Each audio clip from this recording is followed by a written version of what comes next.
सुगंधा और उसकी सास कांता के बीच एक अजीब सी जंग रहती थी। ये जंग थी किचन में कौन ज्यादा अच्छा काम करेगा और घर के सदस्यों के दिल जीतेगा।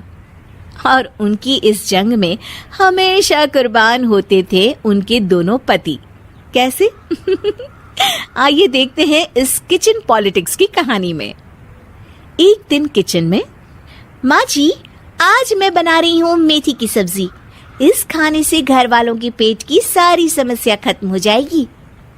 और मैं बना रही हूँ तड़के वाली छाछ, जिसे पीते ही गैस की समस्या कभी नहीं होगी। दोनों अपने अपने खाने को लेकर टेबल पर पहुंच जाती हैं। तभी सुगंधा के ससुर उसकी बनाई सब्जी की तारीफ कर देते हैं। अरे वाह, मेथी की सब्जी भी बनी है, बड़ी ही स्वादिष्ट है। वाह बहू वाह। अरे बहू, लेकिन इसमें इतनी सारी मेथी बर्बाद करने की क्या जरूरत थी?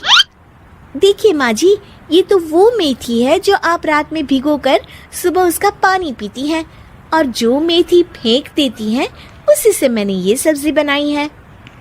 अरे वाह बहू, तुमने तो बड़ा ही समझदारी का काम किया। बस अब क्या था, कांता जी का तो मानो ये सुनकर खून ही सूख गया।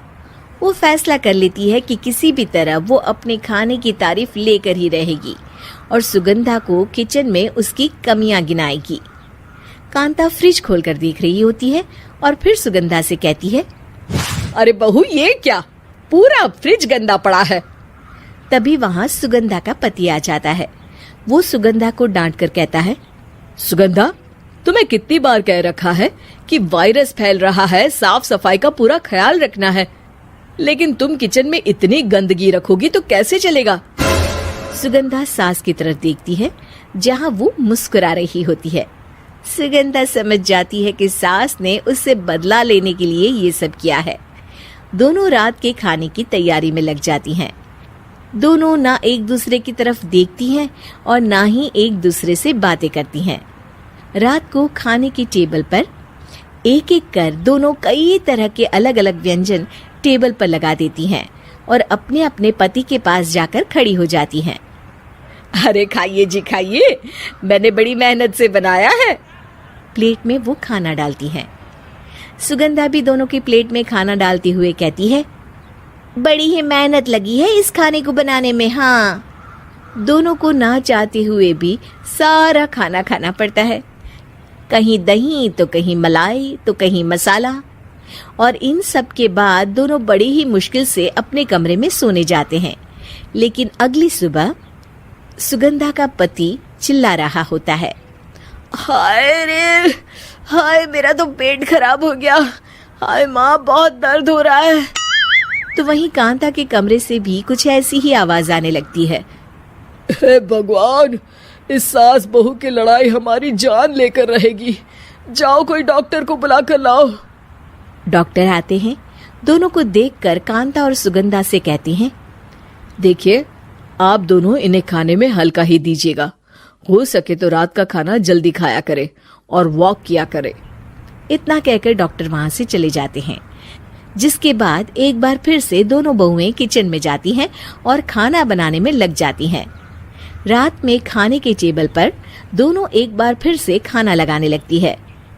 पापा जी, मैंने ये पतली मूंग की दाल की खिचड़ी के साथ ये पापड़ और पुदीने की चटनी भी बनाई है।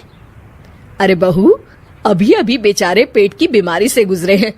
इतना भारी खाना तो डॉक्टर ने भी मना किया है ना।